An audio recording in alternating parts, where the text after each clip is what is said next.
Bonjour tout le monde, donc là je vais vous faire un petit tutoriel de comment bien construire ce Gmod. Donc ce tutoriel il va être divisé en quatre chapitres. Donc on va commencer par le premier, qui va être la sélection des props. Donc la sélection des props peut se faire dans deux sections. Soit dans la section classique, où on va directement chercher les props ici. Donc vous prenez vos props directement à la section là, comme ceci. Ou alors, vous allez trifouiller dans Add-on qui est là. Et il y aura tous les add-ons auxquels vous êtes abonné qui vous donnera la possibilité de les faire apparaître. Disons que moi, je vais faire apparaître, je sais pas, des props qui sont là. Je vais faire apparaître celui-ci, par exemple. Je peux directement le faire spawn. Ou alors, si je ne le trouve pas dans toute la liste d'add-ons, comme j'en ai beaucoup, on peut faire une recherche avancée. Donc là, pour faire une recherche avancée, on va aller dans recherche ici, rechercher. Rechercher. Le props il s'appelait panel, ce qui était marqué ici. Voilà, il y a marqué pulp Chajiba panel 2. Donc moi je marquais panel. Là, il y a marqué 0. Mais ce qui va se passer, c'est que en fait le Gmod va commencer à chercher les props qui ont le mot panel dessus. Donc là on voit il y a marqué panel, lui il y a marqué solar panel, et ainsi de suite. Donc là, il y a la recherche qui se fait. Et il y a une grande section de props qui se fait. Et là, on peut voir que on a récupéré le même panel que tout à l'heure. Mais d'une autre manière. D'une manière différente. Donc c'était celui-ci. Voilà, c'est deux façons pour trouver des props. Donc, il faut vous dire que pour trouver les props, des props spéciales que vous voulez chercher, vous pouvez directement les chercher avec la recherche avancée. Mais il faut les traduire en anglais. Donc disons que moi je veux je veux, je sais pas,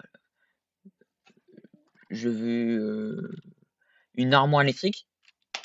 Je mets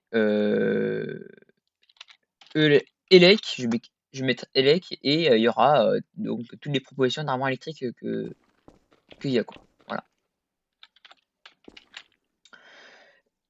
Par rapport à la section des props, c'est terminé. On va passer sur le Precision Tool et toutes ses propriétés.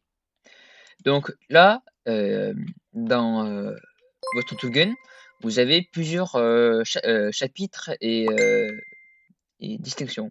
Vous avez interaction, construction, rendu, tout props, travel. Ce qui va nous intéresser, nous, c'est interaction. D'interaction, il y a précision. Vous interagissez avec précision et vous aurez tous ces modes qui vont apparaître ici. Alors vous, à l'initial, vous n'avez pas tous ces modes. Vous avez celui-ci, comme ceci. Pour mettre tous les modes que j'avais tout à l'heure, je vais devoir cliquer sur expérimental. Donc ici. Une fois cliqué, il y aura il y aura des tout modes supplémentaires. Nous, ce qui va nous intéresser, ça va être move. Move. Donc move, ça va nous servir à déplacer les props, les téléporter d'une manière que on les positionne directement de façon précise.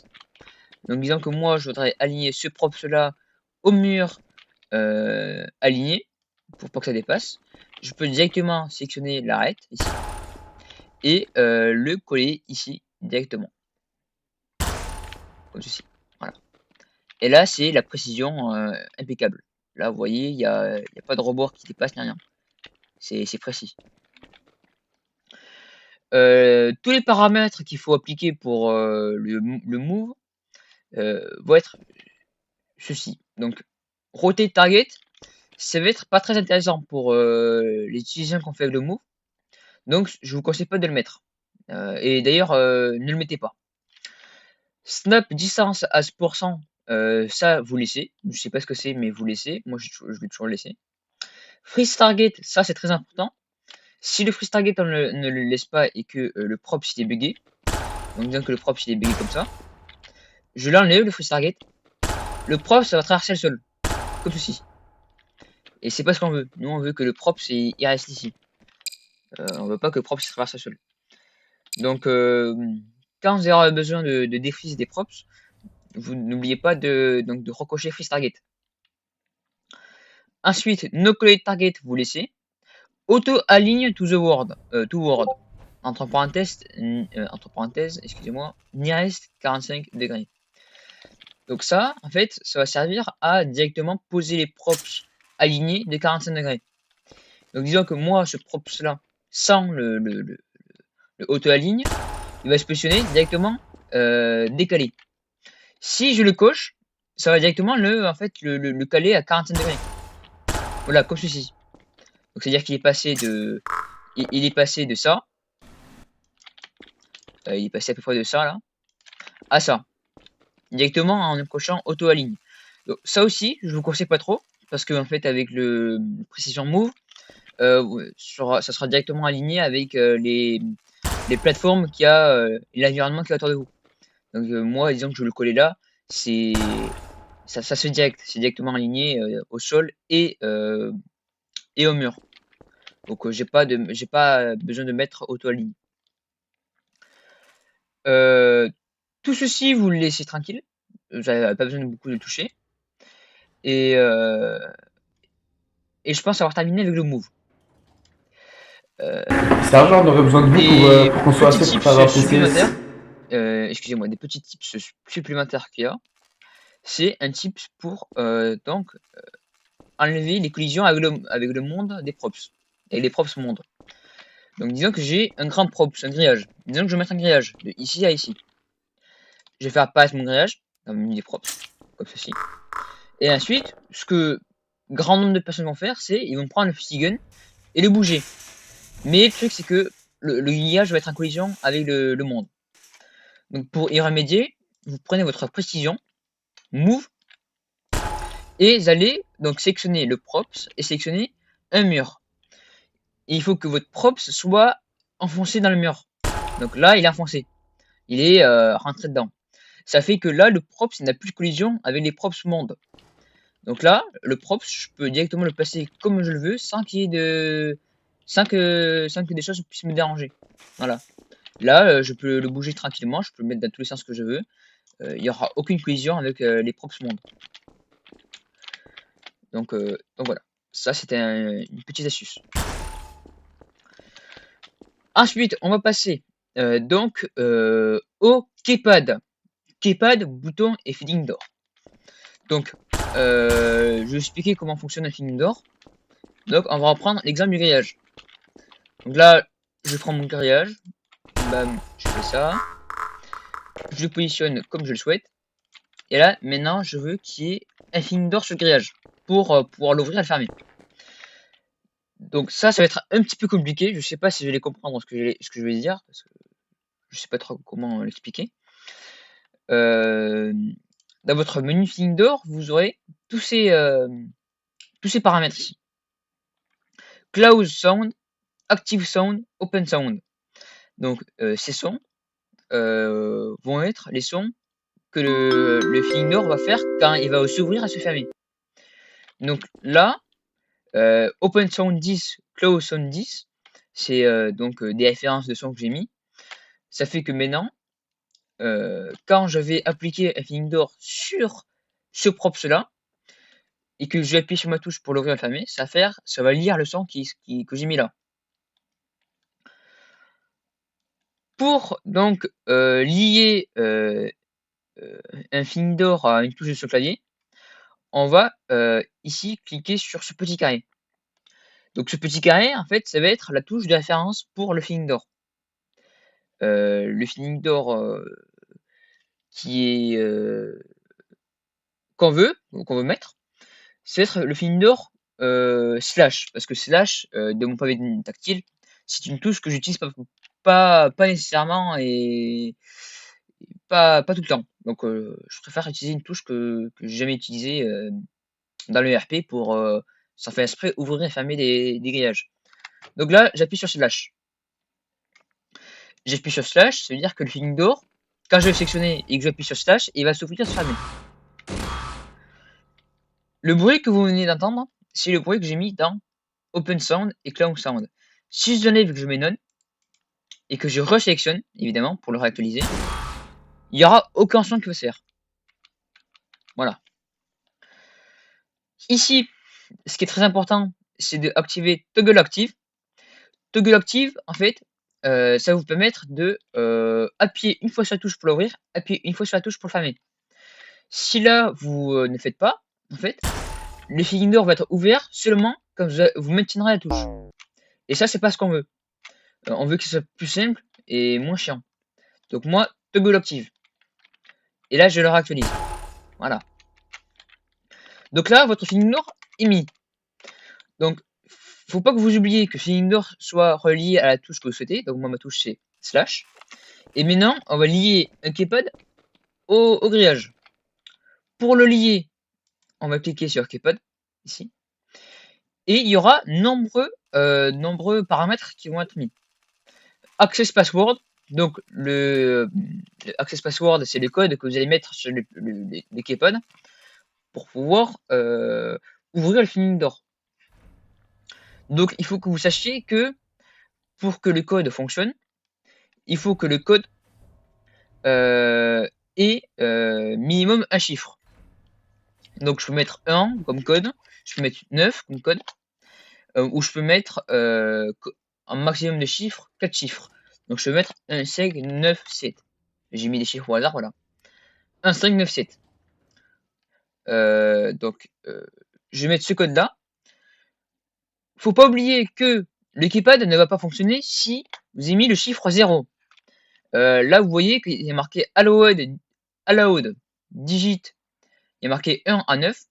Donc, si vous mettez 0 et que vous sélectionnez le sol, en fait, le keypad va pas se mettre. Donc, si vous enlevez le 0 et que je vais mettre 7, le keypad, il va se mettre. Voilà. Donc, ça, c'est très important. Secure Mode, c'est pour que quand vous faites le code ne soit pas affiché sur le keypad. Donc là, vous voyez, le code il est affiché sur le keypad.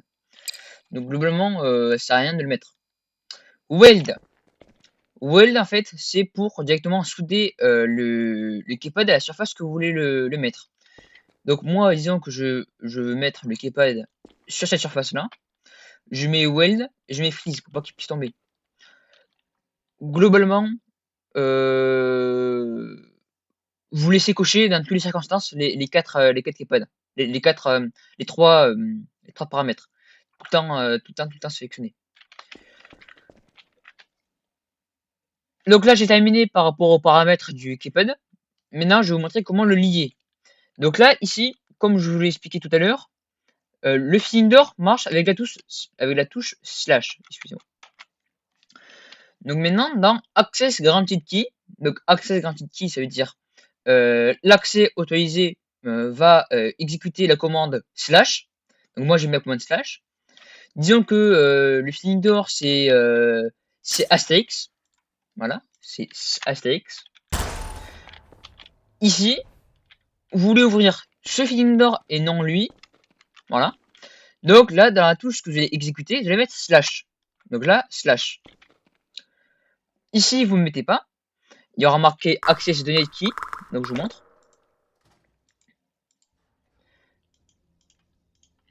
Donc Access Denied Key. Donc accès refusé, ça va exécuter la commande que je vais mettre ici. Donc disons que moi je vais mettre la commande Astérix qui va ouvrir ce props là. Donc maintenant je vais vous montrer ce que ça fait. Donc là mon code c'est 1597. Je mets mon keypad est là. Et je vais taper le code 1597. Donc là, je vais taper 1597. 1, 5, 9, 7. Et OK. Ça va m'ouvrir ce Feeling Door là. Si je veux le fermer, je retape 1, 5, 9, 7. Et je le referme. Disons qu'il y a une personne qui ne connaît pas le code. Elle arrive, elle tape un code mauvais. Le code mauvais, ça va être... ça va exécuter cette action-là. Donc l'action Astérix. Que j'ai liée avec ce props-là. C'est-à-dire que j'ai mis le Feeling Door, j'ai mis Astérix sur ce Feeling Door-là. Là, je fais accès refusé. Donc pour faire accès refusé, c'est quoi? On fait un code mauvais. Donc là, je mets un code au hasard. Ça va ouvrir le Feeling Door qui est là-bas. Ou alors, on met aucun code et ça va quand même l'ouvrir. Ça va quand même faire access the need. Donc voilà, donc ce qui est très important, c'est que vous ne mettiez pas dans le keypad les deux paramètres. Vous ne mettiez pas dans access granted key le slash et dans access denied key le slash. Parce que sinon, quand le mec qui va arriver pour faire le code, qu'il mette un code bon ou un code mauvais, ça va ouvrir la famille indoor. Et ça, c'est pas ce qu'on veut. Voilà. Je vais passer au bouton. Donc le bouton, c'est extrêmement simple. C'est vous mettez la touche que vous avez attribuée à votre indoor dans la touche pour simuler. Donc moi, c'est slash. Je vais mettre ma touche slash dans touche pour simuler. Donc j'ai mis slash. Là, je la mets. Je l'active. Ça ouvre, ça ferme directement. Toujours décocher ce paramètre-là. Ce paramètre-là, il fait un petit peu... il sert à rien, voilà. Excusez-moi, j'ai un petit contretemps.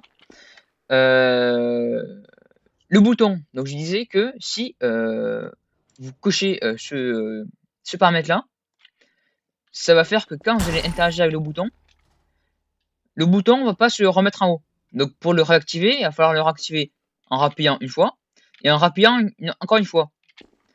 Donc ça fait que en fait ça perd du temps pour rien quoi. Donc toujours décocher mode de basculement tout le temps.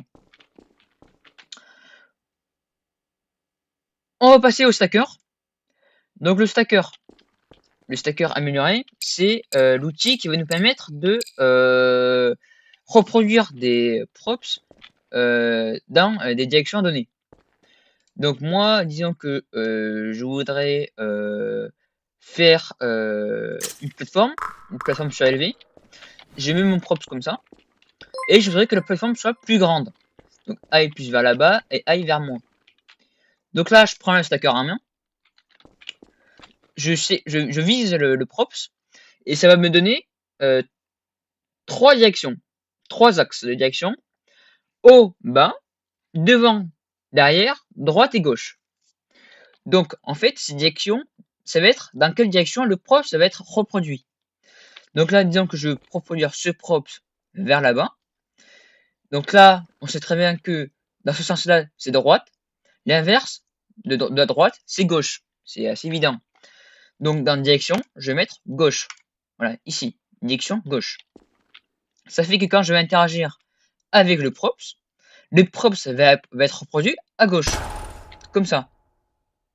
Voilà. Et ça, je peux le reproduire autant que je veux. En sectionnant ce props-ci. Ça peut aussi aller dans devant. Donc devant. Ou haut. Haut. Voilà, comme ça. Donc là, moi, je fais ma plateforme. Comme ça. Et voilà, j'ai ma plateforme. Donc c'est très utile pour directement faire une plateforme qui est très précise. Là, il n'y a rien qui dépasse. Le props a été recopié parfaitement. Il a été décalé et recopié parfaitement. Moi, ce que j'ai un petit conseil pour vous, c'est disons que vous voulez faire une rampe. Une rampe, n'importe laquelle. Une rampe, disons que j'ai une rampe qui aille de en haut là à en bas là. Cette rampe, je vais prendre ce props là par exemple. Voilà, je prends ce props. J'arrive, je le mets là. Je le penche de 45 degrés avec avec la touche Shift et E. Donc je maintiens Shift et je fais E. Ça fait que quand je sectionne les props, ça me bouge les props à 45 degrés. Donc je le rajoute, c'est un petit tips en plus. Donc là, je prends le props, je fais une rampe. Donc là, encore Move, je vais sélectionner l'arrêt qui est là. Et je vais la coller ici. Comme ça. Je l'enfonce de 100%. Comme ça. Et voilà. Donc là, moi, je voudrais que la rampe, elle aille jusqu'en bas. Donc la rampe, là, vers la droite, je vais aller vers la gauche. Donc là, ça l'a fait. Mais normalement, des fois, ça vous met... les props ne peuvent pas entrer en collision avec le monde. Donc je vais essayer de vous trouver un exemple. Là, disons... Je vais coller ce props là. Voilà. Donc ce que vous faites, c'est ça, attendez. Hop, devant, derrière. Voilà. Les props empilés doivent être engendrés dans le monde. Donc c'est-à-dire que ici, possiblement, des fois, quand on fera des rampes, vous les stacker, ça ne marchera pas. Donc la technique, c'est vous prenez votre props de base, ici, vous prenez votre précision, vous tirez de 100%, donc je tire, et ensuite je le restack mais dans l'autre sens, donc vers la droite. Ça fait que là, la rampe, elle est parfaite. Donc voilà, c'est, je sais pas si vous avez compris, mais dans tous les cas, si vous avez des questions, n'hésitez pas à mettre des questions dans les commentaires, j'y répondrai. Ou alors de me contacter via Discord et je me ferai un plaisir de vous expliquer comment tout fonctionne. Donc là, les paramètres de stacker à mettre qui sont assez utiles, c'est geler les props empilés, vous les décochez sous des props empilés, et ne collide les props empilés avec les autres. Donc là, c'est les deux paramètres que vous devez cocher. Pile relatif aux props, vous mettez props, et vous ne mettez pas monde. Et là, vous avez à peu près tout. Ce qui serait toute la base, quoi. Toute la base pour utiliser stacker. Après, peut-être que je ferai d'autres tutos pour expliquer comment fonctionne le stacker en plus approfondi et de comment fonctionne le précision plus approfondi avec tout le mode. D'ailleurs, ça me fait penser. Le précision move aussi va pouvoir vous servir à tirer et pousser des props. Donc pour tirer et pousser des props, vous allez avoir besoin de modifier cette valeur-là. La valeur push, pull, amount. Donc push, pousser, pull, tirer. Ici, la valeur qui va être ici, c'est la valeur en pourcentage du props que vous allez tirer. Donc là, disons que ici, dans cette valeur-là, je vais mettre 25. 25 du coup. 25, voilà. Dites-vous que ce props va être divisé, va être tiré de 25%. Donc 25% c'est le quart. Donc vous pensez et vous imaginez diviser ce props en 4 et que un quart du props va se déplacer vers l'endroit où je tire. Donc vers la face où je tire. Donc là, disons que je voudrais pousser, je voudrais tirer ce props là de 25% vers moi. Je vais faire R. R pour tirer et clic droit pour pousser. Donc là je fais R. Voilà, ça le tire. Là, on voit que ça a tiré de 25%. Donc là, disons que 25% x 4, ça fait 100%. Donc normalement, si je tire 4 fois de 25%, ça le fait 100%. Donc là, ça fait 1, 2, 3, 4. C'est quoi ce truc de con là, encore?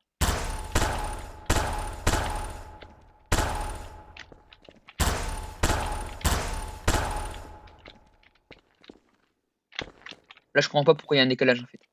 Ah, c'est parce que le props il est pas bien, il est pas bien mis dans le mode en fait. Il était pas à droit. Tant pis. Tant pis. Voilà.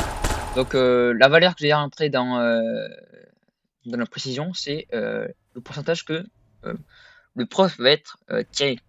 Donc disons que là, je mets un props là pour vous montrer. Je vais vouloir tirer les props de je vais vouloir tirer les props de 100%. Donc je tire de 100%. Donc je mets 100 ici et je tire. C'est quoi ce truc de con?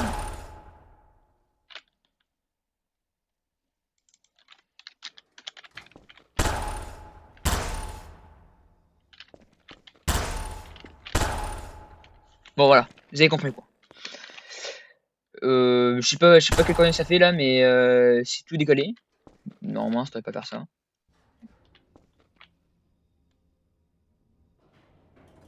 Mais voilà. Là, je vais expliquer comment fonctionnent les textures, comment fonctionne le shader remover, la couleur. Donc là, ces trois petits outils. Donc couleur. Couleur, pour vous expliquer comment ça fonctionne, ça va être changer la couleur. Ça veut dire que c'est assez, comment dire, c'est assez expliqué. Donc là, mon props, je mets là.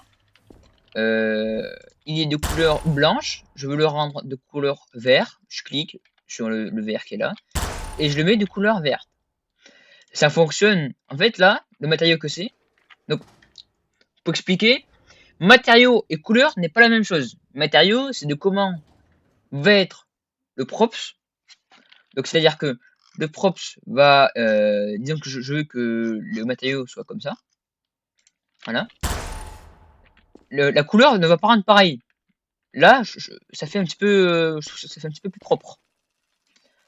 Je peux changer la couleur avec donc,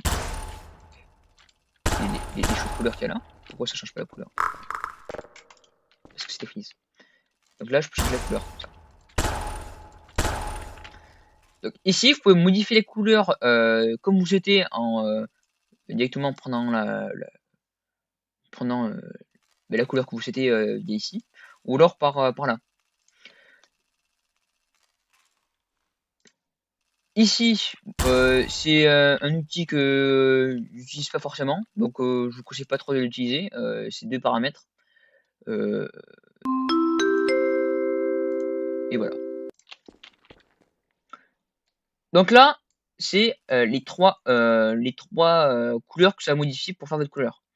Ici, le dernier paramètre que c'est ici, ça va être la transparence.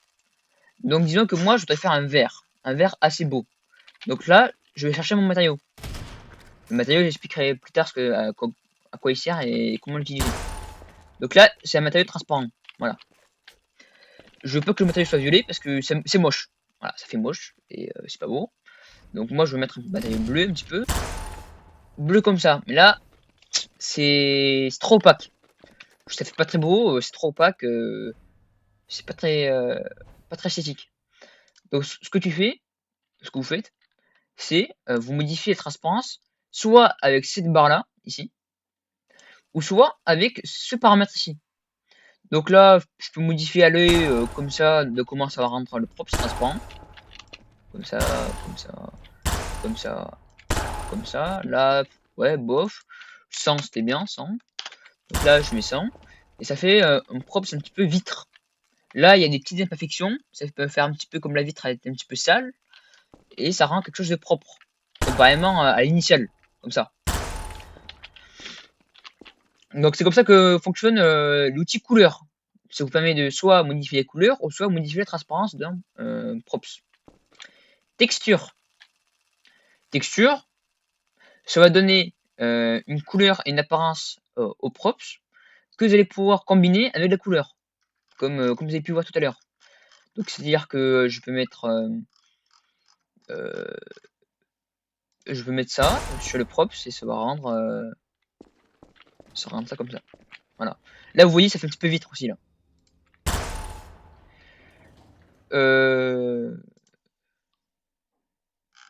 Il peut y avoir des matériaux qui sont réactifs, qui ont donc un mouvement, comme celui-ci, comme celui-ci. Ensuite, j'ai eu nombreux matériaux. Je pense que ça c'est assez simple, c'est la base un petit peu, tout le monde connaît. Qu'est-ce que je peux rajouter? Il y a certains matériaux que vous pouvez directement rechercher via donc le filtre rapide. C'est-à-dire que disons qu'il y a un collègue à moi, il cherche un matériau. Je voudrais lui partager par exemple lui. J'ai juste à faire clic droit, copier la presse papier. Je l'ai mis dans le chat, voilà. Et lui, il aura juste à le copier. Donc là, il fait ça, copier le texte. Là, il part là. Il le colle, il enlève tout ce qu'il y a avant, donc mon nom et tout. Là, je me suis trompé, c'est une texture que je dois mettre ici. Donc là, vous le collez ici.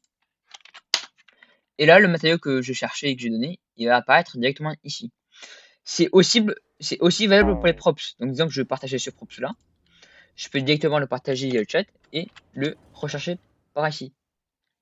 C'est un petit peu la référence du props. Le shadow remover. Ça va être des fois dans la map, il y aura des